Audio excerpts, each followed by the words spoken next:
welcome once again to Senior Focus. I'm your host, Bill Adams, and Senior Focus comes to you a couple times each month through Armstrong's Channel 20.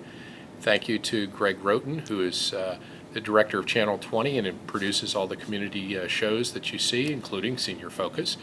And normally we say thanks to Keith Kaiser over at the Davis Visitor Center in Mill Creek Metro Parks. We're at a Davis Center, but it's not the center in Mill Creek Park. We're at the Davis YMCA on McClurg Road over in Boardman. And today we're going to be talking with two ladies who teach art and work with local artists, senior artists. And in the middle, as you're looking, is Suzanne Gray. And to the far left, as you're watching, is Trish Blackman. And welcome to you both. Thank you. You've been on it was a couple years ago we talked. Yes. But I really found it fascinating that you work with seniors of all ages and all, I guess, ability levels. Why don't you just maybe, if you could, Suzanne, if you want to start, go into how you got started working with seniors.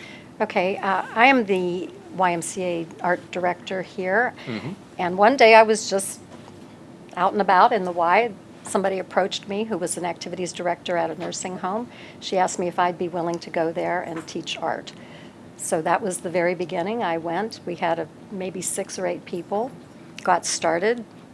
The following year, another facility came on board. Now we have 11. And you're locally based, is that correct? Yes. Okay. I live in Boardman. In Boardman. And then, Trish, you're out of, is it Hudson? Yes. But you come around to this area quite often, right? Yes, I do. You want to describe where you go to and I generally go to the Austintown and Niles area because it's a little closer than coming down here, but trying to branch out into the Hudson area also. Now, how long have you been working with the seniors? About 4 years. I started out with Suzanne as a volunteer, and she asked me to come and see what she did one day at Ashley Circle, and I think I was there for 2.5 years every week. So, That was a start. that was a start, yeah. So, how many would you have any idea between the two of you? How many seniors you work with over, at one time period? Right now, we are having an art show here at the Y with the senior art. We have 93 pieces, so we have at least 93 students. Wow. Yeah. And you mentioned the art show, and we want to make sure that people know about that. This is the third Annual, centered, slightly off-center, senior citizen art show, yes. Who came up with the name? I did, but really after you work with all these fabulous people, it's like when you get to a certain stage of your life, you really become grounded and centered, but the fun part of life is slightly askew. So that's the meaning of the name.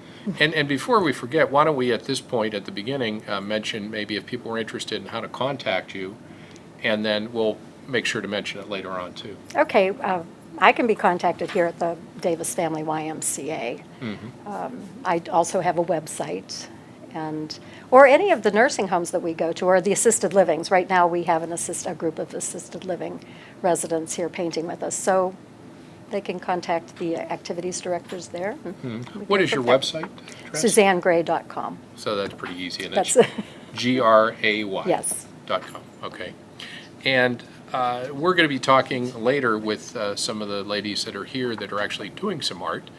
And why don't you describe, like, if a person is just starting out with you, and either one of you could both respond to this, but what are the things that you have to do when somebody is a totally beginning artist? They've never done anything before, other than, I guess we all did in grade school. You had to. But I don't know, Trish, what are some of the things you work with? Well, the first thing you have to do is talk them into trying. And generally, I think Suzanne does the same thing. We just draw a butterfly with a horizon line and let them go at it, and become accustomed to the brushes, the paint, the fact that they can actually do it, and it gives them the freedom at that point to use whatever colors they like, whatever comes to their imaginations, and then we build from that. The next one would be a vase of flowers, which is a little bit more complicated, but still from their imaginations, and help them with whatever they need help with. Some people it's very important that they stay within the lines and that kind of thing. Other people are much freer and are happy to do their own thing. And so you can kind of gauge where a person is at by those first two paintings that they do. Yeah, I would guess the major hurdle is just people thinking, well, I'm not an expert, or I Right. don't know how to do this. But in art, and maybe I'm wrong about this, but there really is no right way. Is that correct? Absolutely. Yeah. Whatever they want to do. And the ones who are less inhibited really do a better job because they don't have to stay in the lines. They can have whatever color, they can have a blue sun and a orange tree, whatever they want to do. So those are delightful paintings, really. And some of the great artists of all time, I guess, have been the Absolutely. pioneers, right? Yes. They've come up with, you think of people like Picasso, who Right. made drawings that people said, wow, I've never seen that before. So now, do you provide the instruments, the brushes and things, or do they bring that with them? We, well, I think, Trish, you also do this. We purchase the supplies and then they stay at the facility. Okay. We're reimbursed by the facility for the supplies, but we buy good brushes and decent paints because there's nothing more frustrating than to have a really lousy brush when you're trying to do a really nice painting. Sure. Now, in working in facilities where people maybe have some health problems, have you heard back from the staff that there are actual medical benefits, and by medical I mean both physically and also emotionally? Do people sort of get better because they're Oh, in art? right. I mean, you don't have to name any particular people, but are there people that come to mind like that? Absolutely. We had one absolutely wonderful little lady who had a terrible arthritis. And every week she was there to paint. She said it helped her so much just moving her hands because you have a tendency when something hurts to just not move it or not use it. So she was our star example of that. But so many cases, and if it's not a physical benefit, it's definitely a mental benefit. Sure. Now, I know you brought some actual samples of things that people have done. Looks like you have a book and maybe calendar. And do you want to, maybe we can hold up some of this? Sure. The book has paintings from, I think 80 different residents. This one by John Yavorsky, I believe he was 101 when he painted this. He since passed away, but his family was so delighted with his work. I'm not sure we have his other painting in here. He did a painting of a chef. His grandson opened a restaurant and hung that picture in the restaurant. Is that right? He was so proud of it. Oh, I bet, yeah. The paintings are so wonderful when you see them in a real world setting, in a frame, in a book, in a calendar. Every year we make calendars that have examples of each person who is at the facility. Now, this is Donna Adams. Donna. Not a relation, but I wish. But that's a beautiful picture. Isn't that yeah. wonderful? She drew this yes. herself and painted it.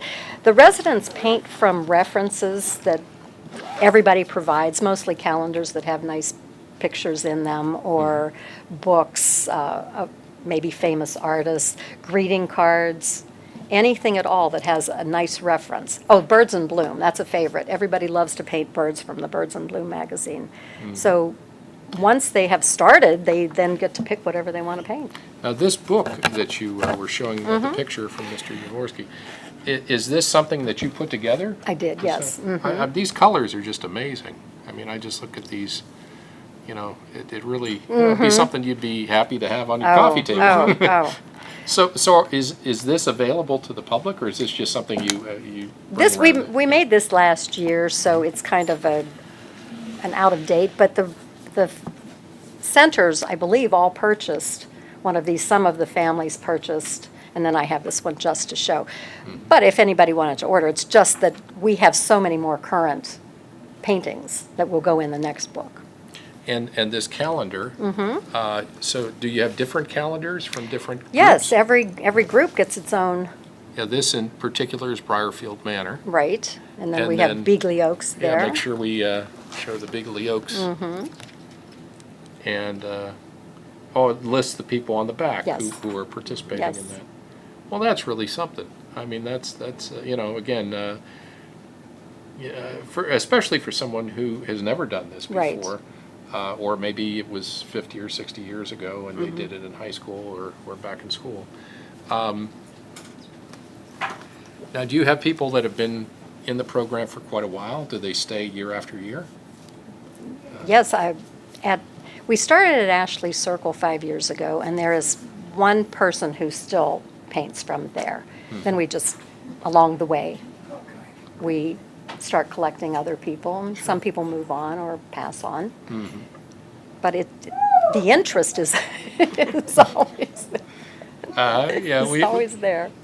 again, we have a painting class going on. Yes. And we're going to be seeing their work a little bit later on here.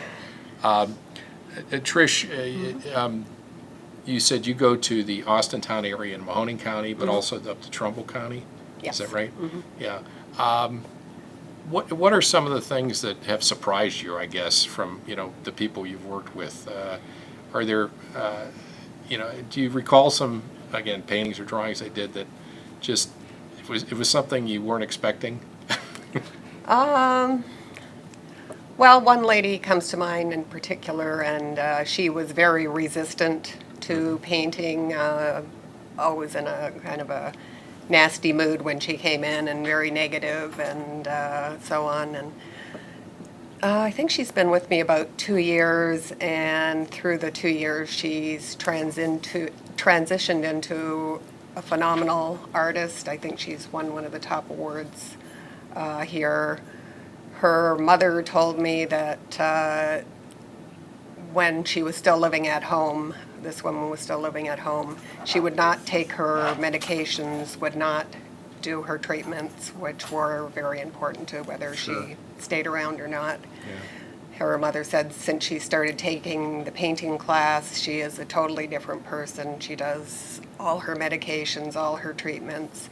She can't wait for 8 o'clock at night for the facility to become quiet so she can get out her brushes, and That's her time for that's her time for painting. painting, and she's just amazing. Now she carries in all her own brushes and materials, and she even helps me with the other